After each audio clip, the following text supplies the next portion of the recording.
ಸರ್ಕಾರಿ ಶಾಲೆ ದುಡ್ಡಿರೋರಿ ಬೇಕಾ ದುಡ್ಡಿಲ್ಲರಿ ಬೇಕಾ ಅಲ್ವಾ? ನಾವೆಲ್ಲ ಬಡವ್ರು ತಾನೆ, ದುಡ್ಡಿರೋ ಸುದ್ದಿ ನಮಗೆ ಯಾಕೆ? ನಮಗೆ ಬೇಕು, ನಮ್ಮ ಹತ್ರ ದುಡ್ಡಿಲ್ಲ, ನಾವು ಶಾಲೆ ಉಳಿಸ್ಕೋಬೇಕು. ನಾವ್ ಇದನ್ನ ಅದು ನಮಗೆ ಫಸ್ಟ್. ದುಡ್ಡಿದ್ದನ್ನ ಏನ್ ಬೇಕಾದ್ರೂ ಮಾತಾಡ್ಕೊಳ್ಳಿ, ಸಮಸ್ಯೆ ಇಲ್ಲ. ಹಂಗೆಲ್ಲ ಮಾತಾಡಿ, ಸಮಸ್ಯೆ ಇಲ್ಲ. ನೋಡಿ ಇಲ್ಲಿ ಆಗಿರೋದು ಇಷ್ಟು ಸಮಸ್ಯೆ ಏನಂತಂದ್ರೆ, ದುಡ್ಡಿದ್ದರೆ ಎಲ್ಲ ಬೇಕಾದ್ರೆ ಸೇರ್ಸ್ಕೊಳ್ಳಿ, ತೊಂದರೆ ಇಲ್ಲ.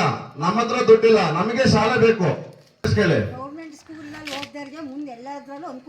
ಇದಲ್ವಾ? ಏನು ಇಲ್ಲ, ಹೌದಲ್ವಾ? ನೀವು ದುಡ್ಡಲ್ಲ ಅಂತ ನಾವು ಪ್ರೈವೇಟ್ ಸ್ಕೂಲಿಗೆ ಕಟ್ಟಿದ್ರೆ ನಾವ್ ಹೆಂಗ್ ಉಳ್ಕಂತೀವಿ? ನೋಡಿ ಕರೆಕ್ಟ್. ಅದಕ್ಕೋಸ್ಕರ ನೋಡಿ, ಒಂದು ಚಿಕ್ಕ ಹುಡುಗರಲ್ಲಿ ಸೇರ್ಬಿಟ್ಟು ಒಂದ್ 3-4 ಲಕ್ಷ ಖರ್ಚು ಮಾಡೋ ಸ್ಕೂಲ್ ಮಾಡಿದ್ರು. ಇವತ್ತು 50ರಿಂದ 60 ಮಕ್ಕಳು ಓದಿಸುವಂತ ಸ್ಕೂಲ್ ಆಗಿದೆ. ₹1 ಫೀಸ್ ಎಲ್ಲ ಚೆನ್ನಾಗಿ ಓದ್ತಾ ಇದಾರೆ ಮಕ್ಕಳು.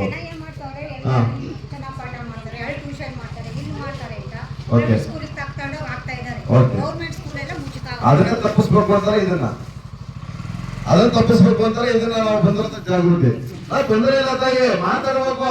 ನೋಡಿ, ನೀವು ಮಾತಾಡಿದ್ರೆ 4 ಜನಕ್ಕೆ ವಿಚಾರ ಗೊತ್ತಾಗುತ್ತೆ. ನಾವು ಮಾತಾಡ್ಲಿಲ್ಲ ಅನ್ನೋ ಉದ್ದೇಶನೇ ಹಿಂಗಾಗಿರೋದು. ಮಾತಾಡ್ಬೇಕು, ಮಾತಾಡಿ. ಇಲ್ಲ, ತೊಂದರೆ ಇಲ್ಲ.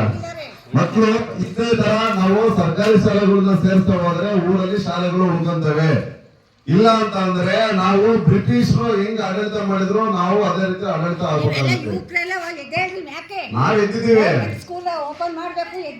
ಖಂಡಿತ.